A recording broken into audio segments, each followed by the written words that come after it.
This is the last bag of our biltong. It's a wonderful South African cured meat snack which I've been making for quite some time now. This bag, however, is for my colleagues in the office, so I don't actually get to eat it myself. Well, I get pieces, but not the whole bag. I promised them a New Year's snack, or should I say a pre-New Year's snack, but I should have thought that one through.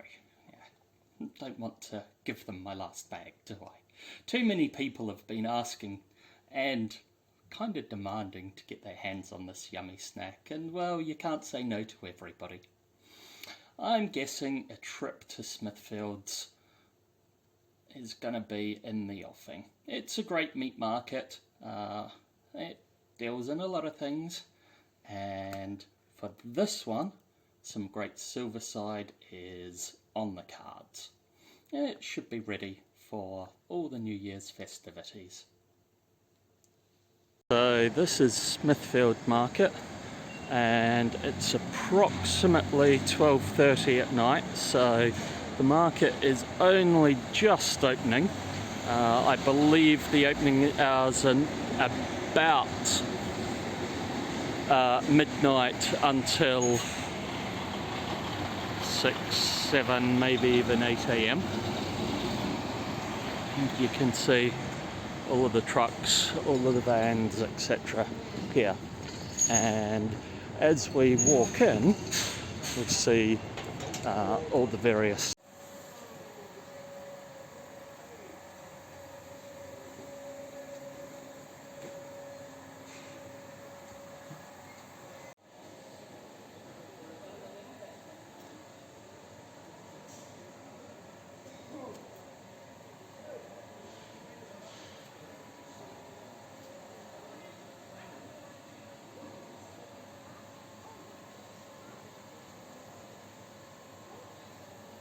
So this is the piece of silverside that we got last night when we went to Smithfield's. Coming back at about 2:30 in the morning doesn't enthuse one to start butchering, and as such I put it in the fridge last night and I've just taken it out. The piece of meat itself was 10.4 kg in size, and the price was £7 per kilo. So you'll see me cut it up, prepare it, hang it, and then we'll see just how much biltong comes out at the end. We've opened up this lovely piece of meat from its wrapping now, and we're going to start cutting it up. Now when we cut it up, we want to cut it into roughly steak-sized pieces, but where a steak would normally cut across the grain, we want to cut with the grain, because we cut it across the grain after we have dried or cured the meat. So if we look at this piece here, hopefully I'm getting some of the grain in the video, and if I use the smaller knife to show, we've got a line coming across there, that's some of the grain of the meat. So we would either cut along that way from left to right, or we would cut down, so from top to bottom with our knife along that particular piece, cutting that way. What we do not want to do is cut this way, which would be cutting across the grain. That's reserved for much later, when we're actually cutting it up to eat rather than cutting it up to cure. As I'm looking to start my next cut on this one, I'm looking up at the top here, and I can see this one is going across nicely. I've got some bits there that I need to take a look at, but if I take a look here, I can see we've got the end of the grain. And if I look on the top here, I can see that the grain comes this way, so it's coming towards me. So a cut going that way is not going to be as good, because when I cut it here for later, I'm going to have longer strands of meat.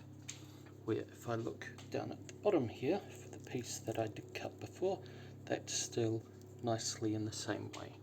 So I'll probably be cutting about here, and I know it kind of looks like an angle, but it's almost flat, and I should, if I go down there, get approximately that much.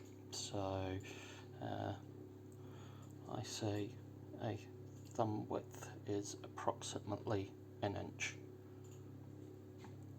So I'll be taking approximately an inch off the end here, and I'll be getting a nice thick piece to hang.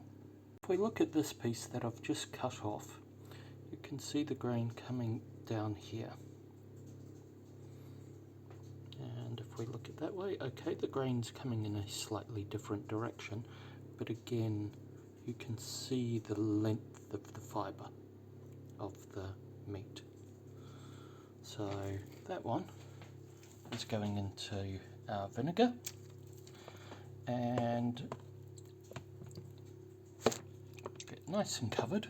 More will be going in there, and this is just some plain old distilled malt vinegar. This is purely to kill any germs on the outside, and this acts as a antibacterial type soak, and of course, being vinegar, it's safe to eat. Well, this particular one is food grade vinegar. I don't know if you can get non-food grade. This, as you can see, I've turned it over, is the skin. We're wanting to keep the fat, but this string makes it very stringy when we use it. So we're just wanting to cut off this, and we're wanting to be careful that we're getting it all off without slicing into the meat. So sorry if I'm blocking the view, but hopefully you can see how I'm just more or less teasing this off, so as we get a nice chunk to work with. And I think this knife might need sharpening once I'm done.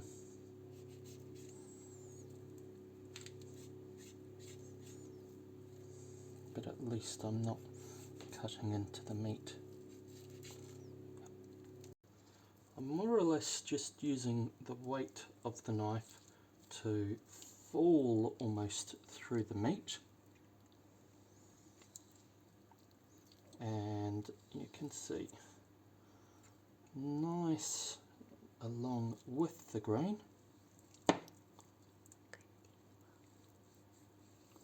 And as I'm getting to the other side, I'm starting to get some sinew in the bottom here, and this piece below actually runs in this sort of direction. So I'm not wanting to slice down into there, because then once we come to have the biltong, it's not going to be good. I'm trying to slice it in the way that I am, rather than simply following that sinew, because we've got all the sinew over this side, we've got all the sinew over the underside there, and it basically seals the two. So when we come to put the salt and pepper and coriander onto it, it will have a much harder time to actually penetrate into the meat. What we've exposed here gives it plenty of area without too much of a barrier for our spices to get into the meat. Now that we've taken a layer off, we can see that the grain of the meat is going this way, where our previous layer had the grain going across that way. So I'm now going to be slicing over here, and you'll see as the cleaver goes through the meat, it more or less just falls through.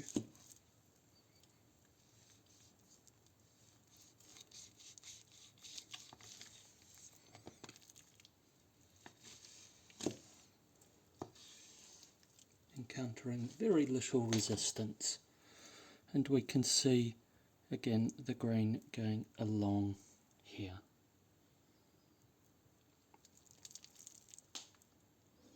If I hold it up like that, the light catches it better.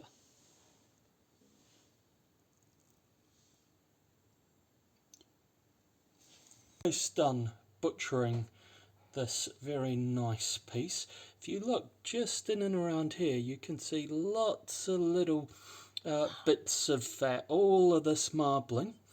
This is fat rather than gristle or connective tissue, and all of that, as it seasons, is going to render down, and it simply adds so much flavour to the meat. So if you've got a choice with a piece of meat that is quite marbled on the inside, and if you look at it, you'll probably see if it's marbled just from the side of it, you want to choose that rather than a leaner cut, because, hey, this is about the flavour, and that little bit of fat is not going to do anything for the waistline. However, it will do wonders for the tongue. For this much meat, I would normally go through both of these jars of spice mix. As you can see, the larger one's empty. Well, we'll have to fix that. The spice mix, or at least my particular type, is 50% salt, 25% pepper, 25% toasted coriander seeds, and I grind the lot to a coarse grind before spreading it all over the meat. For my Biltong spice mix or rub, depending on how you want to phrase that, we've got some coarse salt. In America, I believe this is called kosher salt. I'm using Himalayan salt because everybody's telling me it's much better for you. Ideally, you want to have salt grains that are 1 to 2 millimeters in size. If you go for table salt, then you get a really sour, nasty flavour in your biltong rather than getting a nice meaty flavour. We've got peppercorns, some great coriander of the organic type, and it's a pity that we can't actually smell this, because it did smell amazing as I was toasting it. As you can see, I haven't put any oil or anything else like that in there. It's completely dry the pan, as it should do, and these will be ground up a little later before we put it onto our meat. This is the box I used to cure the biltong. As you can see, we've got air inlets at this end,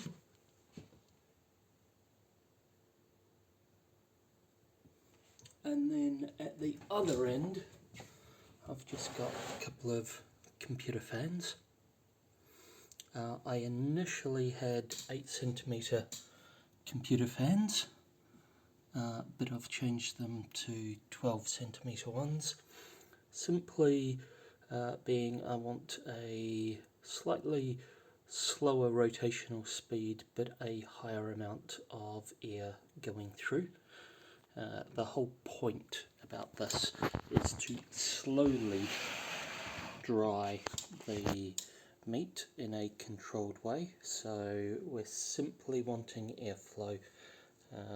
Normally any particular room shouldn't have too much humidity, and the meat will have a lot more than the room. so we're wanting to slowly remove the moisture. We don't want to remove it too quickly, otherwise we get what's called case hardening, where the outside is very dry and there's still a lot of moisture on the inside. I have put a USB style header here and a barrel jack here.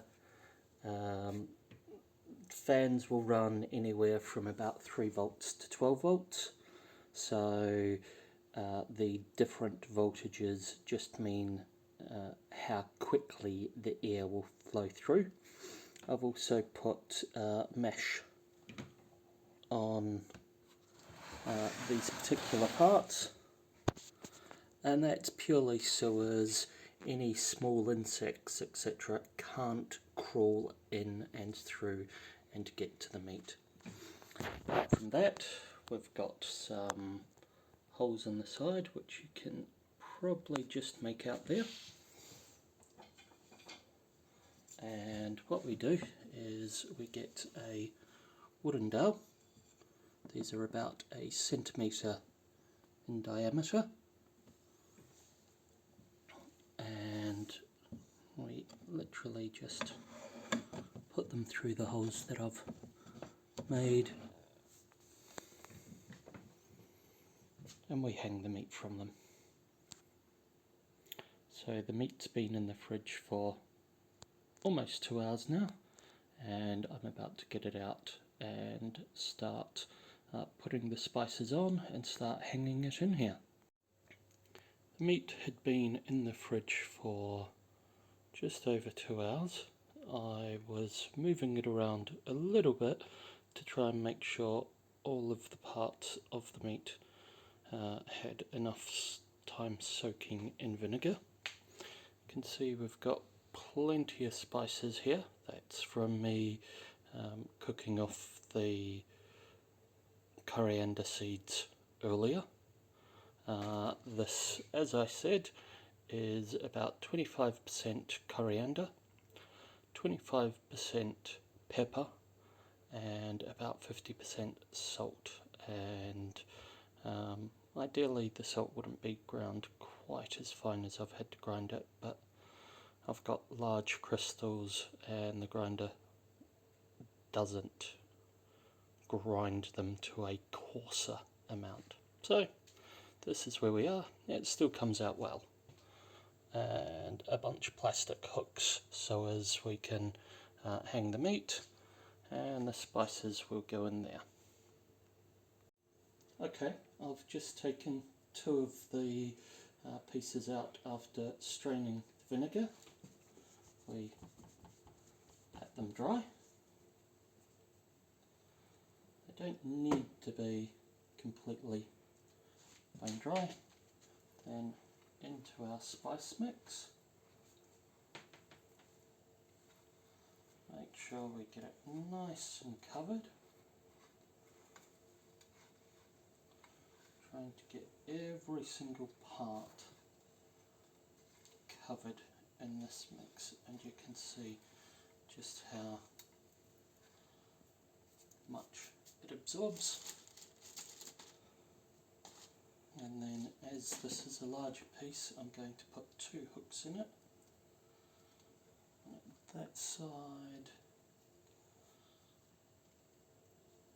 one over this side.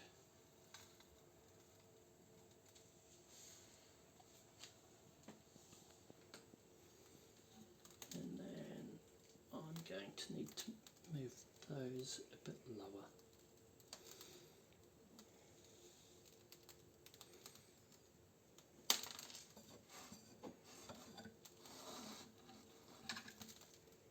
And I'll lift that one up in a minute. And then I'm simply repeating with the next one.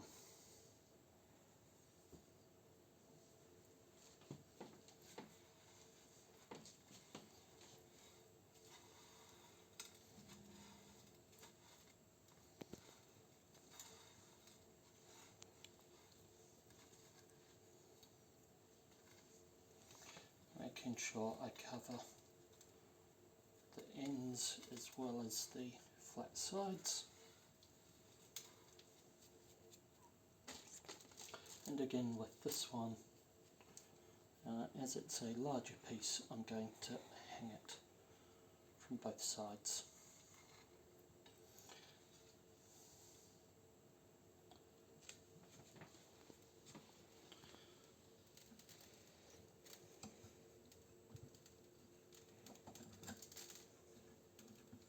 And there we go. First two pieces are in.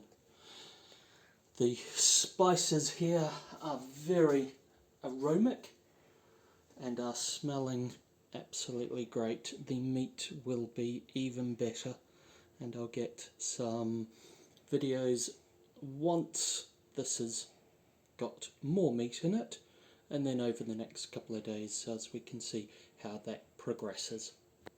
Just finished covering all the meat in the very aromatic spices here. We used that entire jar and about a third of that one. This one had been half full previously. I will put approximate weights in the description later. I think I used a good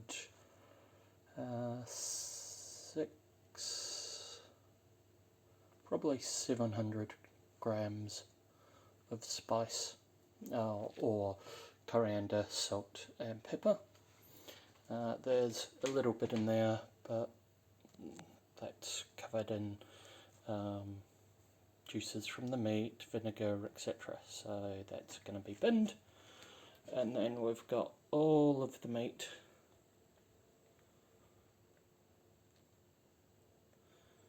in the box. The blue at the bottom of the box is a bit of paper towel that absorbs anything that drips off and allows it to evaporate out. So always line the box. So I'm going to put the lid on now.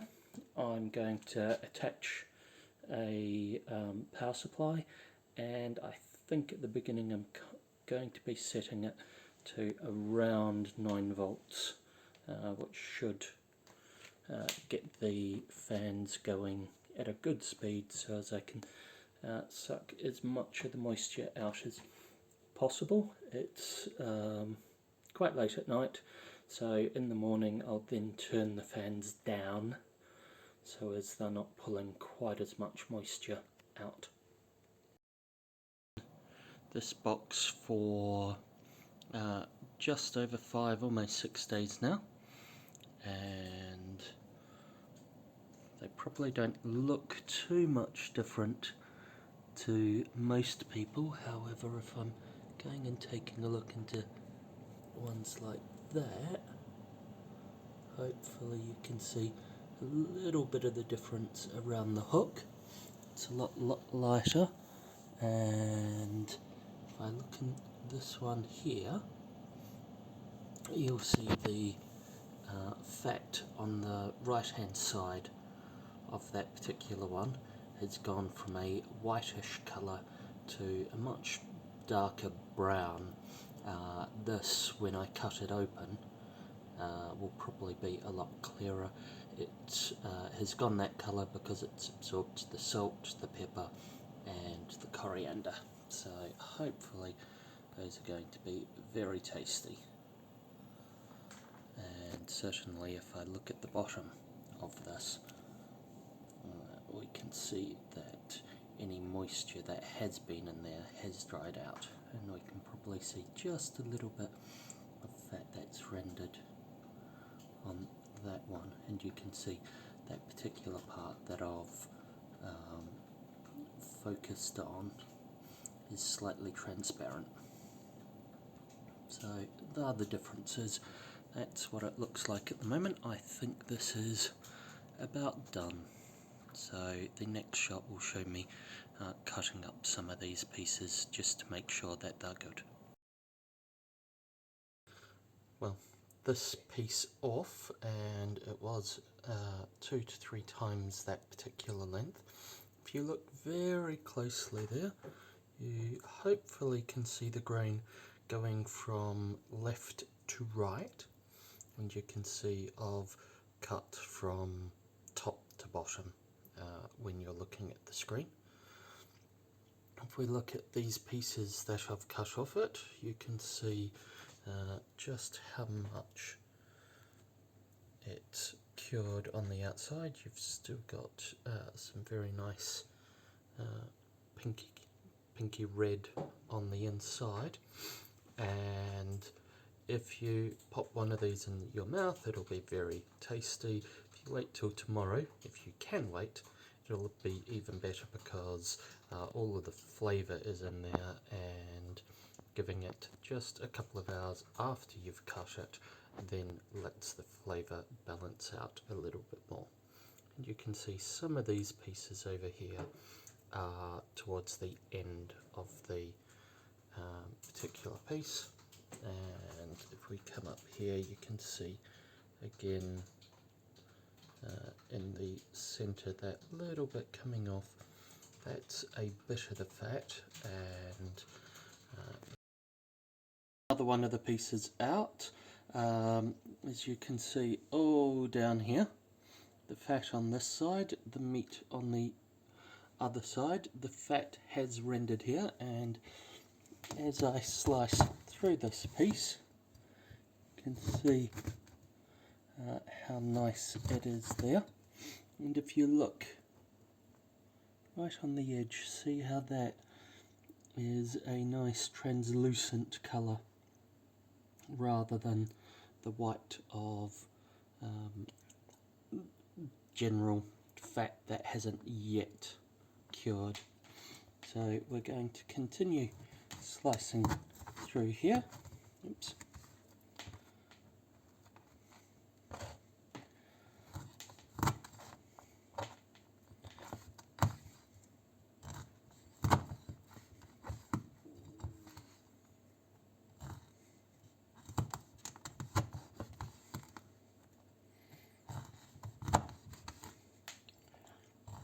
Okay, and then what we do with these is I'm putting them in a plastic bag here that I will then be vacuum sealing. So you'll be seeing me, once this has got a little bit more biltong in it, I'll then be sealing this, and you can see how that then packages it for storing a bit longer.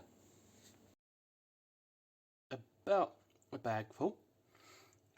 This is just regular heat sealable rolls, and if we press that button, you can see it sucks the air out of the bag, and once it's finished sucking the air out of the bag, then this light up here should start blinking, and then it's done.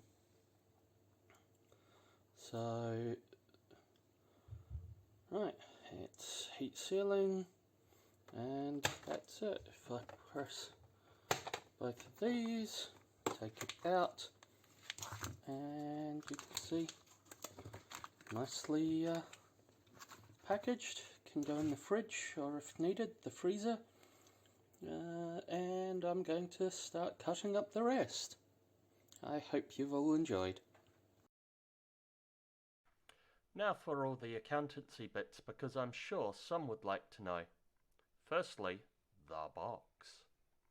It should be a one-off cost consisting of a 100 litre or so plastic box, a couple of computer fans, a transformer and appropriate connectors, some meshes to cover the air holes to keep any creepy crawlies out, some wooden rods, and some plastic biltong hooks.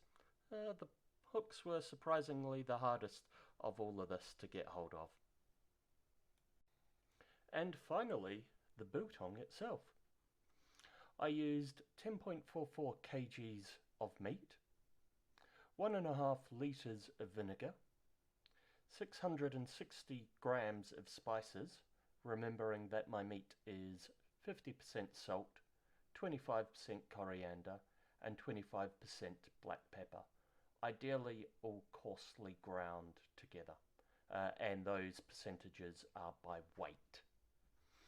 And I also used just under a kilowatt hour powering the fan. This totaled about 82 pounds. It had a yield of about 5.5 kilos, so the batch cost just shy of £15 per kilo.